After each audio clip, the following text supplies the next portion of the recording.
সেলিম ভাই, আজকের বিষয়টা হলো আপনাদের যে ৩২ নং ওয়ার্ডটি, এই ওয়ার্ডের উন্নয়নের কাজ কতটুকু হয়েছে? ধন্যবাদ আপনাকে। সর্বপ্রথম আমি জানাই, আমি শামসাবাদ এলাকার সমাজ কল্যাণ দপ্তর সম্পাদক। এলাকার কাজের সাথে আমি লিপ্ত আছি। আর আমাদের এই ৩২ নম্বর ওয়ার্ডটা বিশাল বিশাল একটা ওয়ার্ড। আপনি এই বনশাল থেকে নিয়ে একেবারে বউবাজার পর্যন্ত, নদীর ঘাট পর্যন্ত আমাদের ৩২ নম্বর ওয়ার্ড। তা আমাদের ৩২ নম্বর ওয়ার্ডে কিন্তু প্রচুর কাজ হচ্ছে। অলি গলি, আগে যে সমস্যাটা ছিল, সবচেয়ে বড় সমস্যা ছিল মুসল্লিদের যাতায়াতের সমস্যাটা ছিল। যে বৃষ্টি পড়লে যে ময়লা পানিটা যে উপরে যে ওভারফ্লো হতো, সেই পানিটার থেকে আমরা অনেকটা খুব ছিলাম। এখন যে কাজ হচ্ছে, ড্রেনেজগুলো যে কাজগুলো যে হচ্ছে, ইনশাল্লাহ আমার মনে হয় আগামীতে আর আমাদের এই সমস্যাটা থাকবে না। কাউন্সিলর খুব ভালো মানুষ। উনি যেভাবে আমাদের জনগণের পিছনে, আমাদের এলাকার জনগণের পিছনে, আমাদের ভোটারের পিছনে উনি যেভাবে শ্রম দিচ্ছে, যেভাবে কাজ করছে, ধন্যবাদ জানাই কাউন্সিলরকে। আর উনি মাদ্রাসার সাথেও জড়িত, স্কুল কমিটিতেও জড়িত। যেমন চাঁদাবাজি, সন্ত্রাসী, মাদকের সাথে লিপ্ত বা মাদক ব্যবসা যারা করে তাদের সাথে তাদের কোনো যোগাযোগ, এই ধরনের কখনো আমরা কোনো সময় মান্নানকে দেওয়া পাইনি। তবে মান্নানকে আমি ধন্যবাদ জানাই। সে যে একজন কাউন্সিলর হয়ে এইগুলার থেকে যে সে বিরত ছিল, এইটা আপনাদের মোটামুটি অনেক কিছু ধারণা আছে অনেক কাউন্সিলর সম্বন্ধে, যেহেতু আপনার মিডিয়ার জগতের লোক। আমার জানা মতে আমি মনে করি না যে কাউন্সিলর মান্নানের মতন আমাদের এই ৩২ নম্বর ওয়ার্ডে আর কোনো দ্বিতীয় ব্যক্তি যোগ্য আছে। আমরা চাই তাকে নেক্সটে আবার আমাদের মাঝে ফিরে পেতে। সে একজন কাজের লোক, দৌড়ানোর লোক। সে দৌড়াতে পারে, কাজের পিছনে দৌড়াতে পারে। সে কাজের প্রতি কোনো অবহেলা করে না।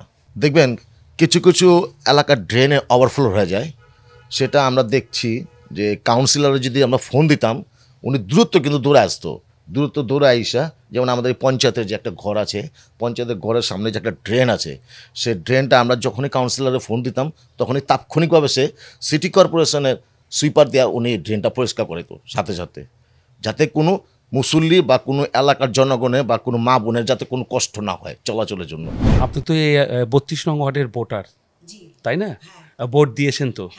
আচ্ছা, ভোট যেহেতু দিয়েছেন, আগে রোডঘাট কেমন ছিল, বর্তমান অবস্থাটা কেমন একটু বলবেন? রোডঘাট আমাদের ভাঙা ছিল, রিক্সা গাড়ি চলাচল কষ্ট হতো। এখন আমাদের রোডঘাট অনেক উন্নত হয়েছে, পাকা হয়েছে, আর উঁচু হয়েছে, পানি জমে না। আর যদি আপনাদের বিশ্বাস না হয়, আপনারা আমাদের এলাকাটা ঘুরে দেখতে পারেন যে আমাদের এলাকাটা কতটা উন্নত হয়েছে। আরেকটা আমি বিশেষ করে কথা বলতে চাই মানন ভাইয়ের লক্ষ্যে, আমাদের এলাকায় যতই কাজ আসে আমাদের ডাকে আগে। আমাদের মহিলাদের অনেক হেল্প করে, ওনার এই হেল্পে আমাদের যে কাজটা আমাদের ডাকছে, আমরা অনেক খুশি হয়েছি। ওনার জন্য অনেক অনেক ধন্যবাদ, কেন উনি আমাদের সবসময় আমাদের কাছে আছে। আমি স্কুল জীবন থেকে ওনাকে আমি দেখে আসছি ছোটো থেকে। উনি এত নরম, এত ভদ্র, খুব ভালো। আমাদের স্কুলে এসে আমাদের ক্লাস নিত, স্যারের বদলে এসে আমাদের অনেক সাজেশন করতো, এমনি না অমনি।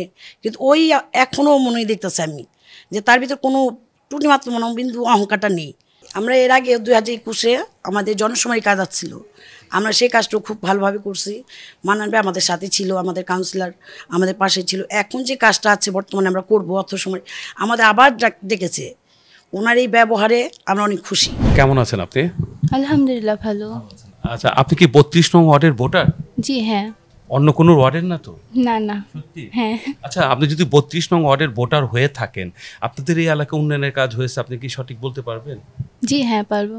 আমাদের এলাকাটা আগে একটু অন্যরকম ছিল, যেমন আপনার রাস্তাঘাটে আগে যেমন পানি জমে যেত বৃষ্টি হলে, তারপর আপনার রাস্তাটা একটু ভাঙাচোরা ছিল। এখন আস্তে আস্তে উন্নয়ন হচ্ছে। আমাদের কাউন্সিল মান্নান ভাই নির্বাচিত হওয়ার পরে এখন রাস্তাঘাট অনেক উন্নয়ন করছে, আমাদের যাতায়াতে অনেক সুবিধা পাচ্ছি। আমরা আশা করছি তিনি আরও উন্নয়ন করবেন এবং আমাদের পাশে এগিয়ে থাকবেন। আপনাদের যে চলাচলের ক্ষেত্রে, যেমন আগে যেমন এক সময় ছিল ভাঙাচোরা, এখন তো আপনি যেহেতু কলেজে যাচ্ছেন, তো এখন কি ওই ভাঙাচোরাটা আছে নাকি খুব ইজি যেতে পারছেন? আগে যখন আমি কলেজে যেতাম তখন তো আমি আপনার পুরান ঢাকা বাউনি কলেজে পড়তাম, এখন তো আপনার ভার্সিটিতে পড়ি, তো আপনার রিক্সা দিয়ে আসা যাওয়া করা হয়, কিংবা রাস্তাঘাটের এখন ঠিক থাকায় আমাদের যাতায়াতে কোনো সমস্যা হয় না। তো কিছু কিছু রাস্তায় আপনার এখন কাজ চলতেছে, সেগুলোতে আসা যাওয়াতে একটু সমস্যা হচ্ছে, কিন্তু এগুলো সামনে ঠিক হয়ে যাবে। আপনাদের কাউন্সিলর সাহেব কেমন আপনার দৃষ্টিতে? মান্নান সাহেব ভালো না মন্দ, বা কথা বলে দেখেন কেমন? তার সাথে তো আগে থেকেই অনেক কথা হয়, তিনি অনেক ভালো মানুষ একজন, তার সাথে তার মাঝে কোনো অহংকার নেই এবং তিনি সবার সাথেই খুব সহজে কথা বলেন।